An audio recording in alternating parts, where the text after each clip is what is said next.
Hello and welcome back to Whispers from the Dark.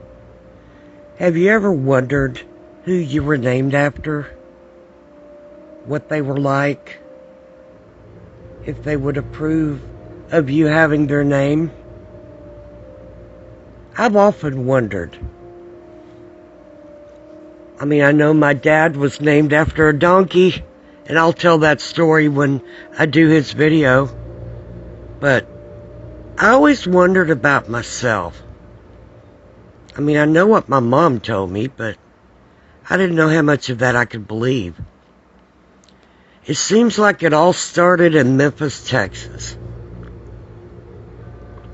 Mom grew up in Memphis, went to school in Memphis.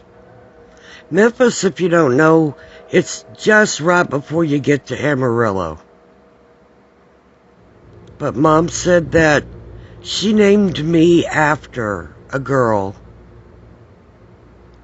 that was the sweetest girl she'd ever met, and that she had gone to her high school, the same school, there in Memphis.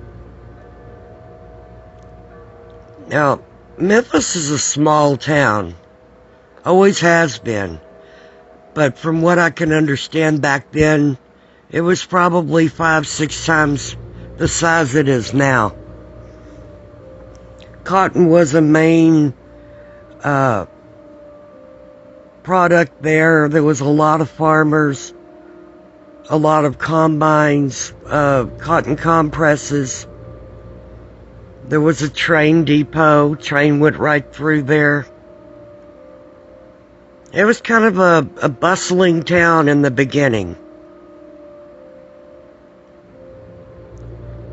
My grandfather was a night watchman at the cotton compress right before he died. I believe he also worked at the train station, possibly also doing security.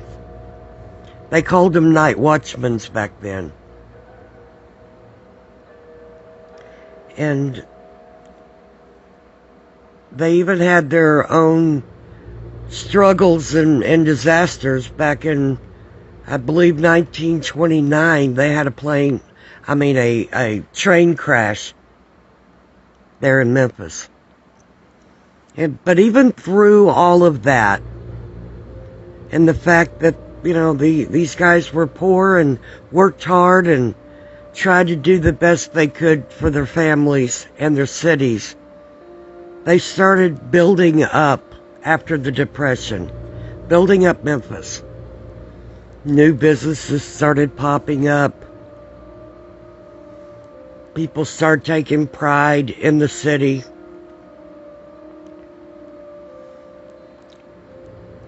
A lot of things started getting built. Businesses opening. People coming there to work because that was one place they could. They could get a job as with one of the farmers or at the cotton compress. After the Depression, it really started picking up. Started doing better. And from what I understand, my grandparents' lives were getting better.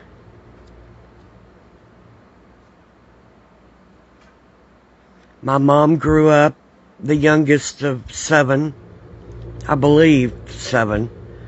And after World War II, it really started picking up.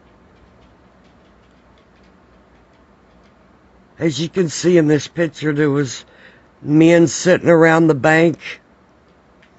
There's businesses. There's money starting to be had. People are starting to breathe easy. And they even start building parks. They built a park. They started laying the streets with brick.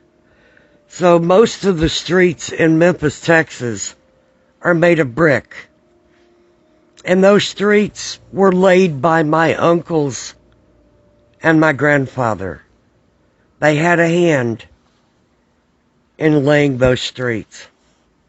Matter of fact, the street that goes from downtown Memphis down to the park, my uncles and grandfather helped lay. I mean, they had their own jobs, but every man in the city pitched in if they were able and helped build the streets, helped set the stones down, and they helped build the park. Now, this park was something. Had an amphitheater. It had plenty of places for kids to play, but I always kind of got the willies there. Never really liked it. I always felt like someone was watching me, even though you could look around and tell there was no one there. I still always kind of got the willies from that park, even as a small child. But now as an adult, I know why. Well, back in the 50s, it was a popular place to go. And back to the girl that I was named after. Found a picture of her in 5th grade. Her name is Cynthia Ann Combest. And there she is. Cute little innocent face. Bless her heart. But not too long after this picture was taken, her innocence would be taken away, along with her mother. And then not long after that, she would pass. It seems that Cynthia Ann was about 13 when her mom decided that she didn't want to live anymore.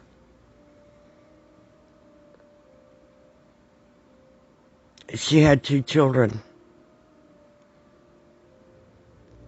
She had Cynthia Ann that was 13, and then I think her brother Larry was 5 years younger. So she had 2 children, one small one just starting junior high school, and Miss Combest checked out. She stamped her own ticket. And it's taken me all these years to find out this information and to find out why or where. No one will know why. But this is where she did it. She did it in the park. Seems like she drove into the park and drank poison. I just showed you her death certificate. Self-administered poison. But this is where they found her. And now I know why. My whole life, I've never felt comfortable in that park. Even though my mother loved it there. She grew up there as a kid. And of course Cynthia did too. But Cynthia was such a sweet girl, Mom said. And she had her whole life in front of her. And at age 13, she lost her mother. But things were starting to look a little better. She was staying with her maternal grandparents, her and her brother. And she was in the band at school, played the drums, just like me, and was having a good time. And then the band went to the Dallas State Fair to participate in Music Appreciation Day, where all the bands, or a lot of the bands that were invited across the state of Texas would come and perform. And they were waiting on their time to practice whenever they went and started getting on the rides. Cynthia and 2 companions got up on the Ferris wheel in their band uniforms, wearing their band uniforms. and the seat on the Ferris wheel broke loose, and they fell. Cynthia, unfortunately, fell all the way to the ground and died. 15-year-old girl. And from what my mom said, the sweetest girl she had ever met fell approximately 90 feet to her death. The other two girls had severe injuries, and one of them had injuries to the point to where she limped and had problems with her hip for the rest of her life.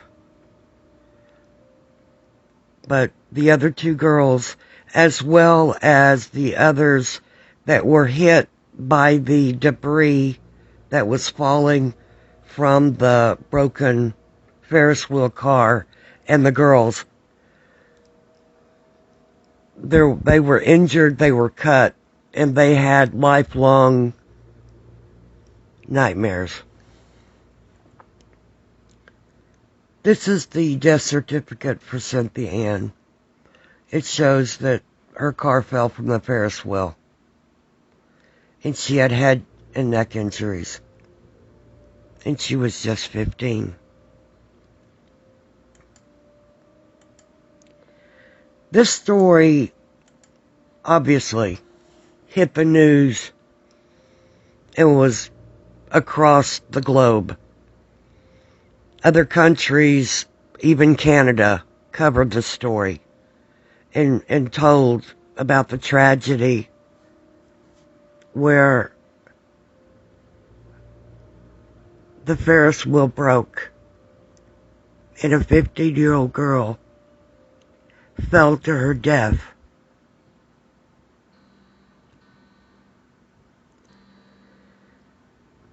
Every state in the Union, as well as Canada and several other countries, told of the tragedy. I cannot imagine what her dad was going through after just losing his wife 2 years before, and then his 15-year-old daughter. I can't imagine, as a parent, what horrors he went through. And from the research I've done, I found out that he lived to 2002. He lived a long life. He outlived my mother. No, I take that back, he didn't. Mom had him by a few years, but of course he was a lot older because he was a schoolgirl companion's father. But from the research I've done, Cynthia's little brother, Edward, did quite well for himself. He moved on, got into politics, and represented us in Washington. Bless his heart. And his dad, or her dad, their dad, moved further west out of the Memphis area, found someone, remarried, had a family, and I guess was able to put the tragedy behind him and have a full, happy life. At least I hope so.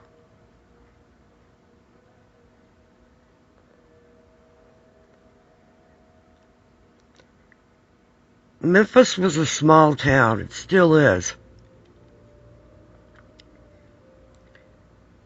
It started out like any other small town, with people scraping to make it and to try to feed their families and open businesses and support local people in their businesses. People worked hard to make Memphis what it was. and they were doing good. And they were doing great after World War II. They started really making Memphis something. There were 2 theaters. There were several restaurants. There was drive-ins. There was a drive-in theater as well, but drive-in hamburger joints. It was a busy place.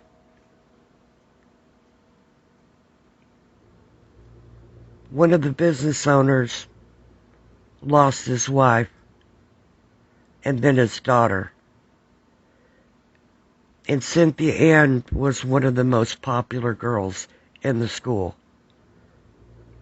She was fun-loving, always trying to get people to follow her lead and do things fun and silly. And when she died, it took the wind out of the sails at Memphis.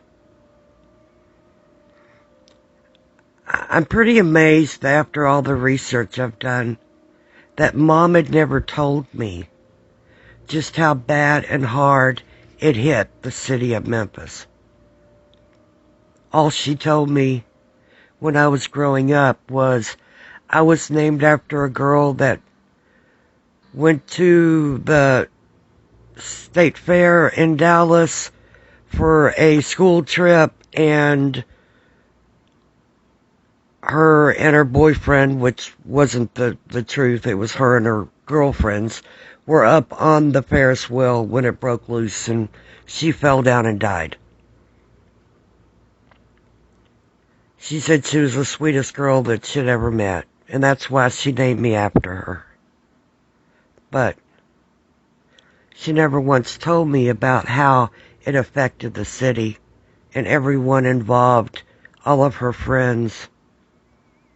I guess it hurt too bad. Or maybe you forget that part and just cling to the good stuff.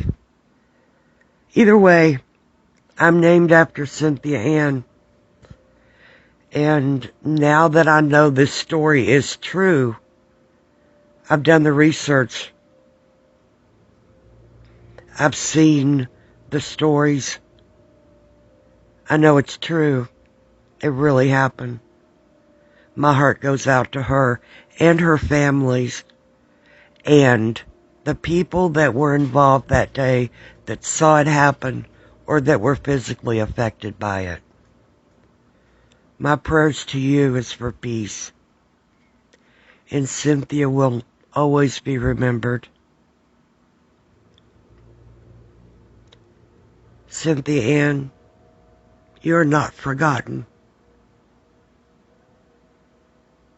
May you rest in peace.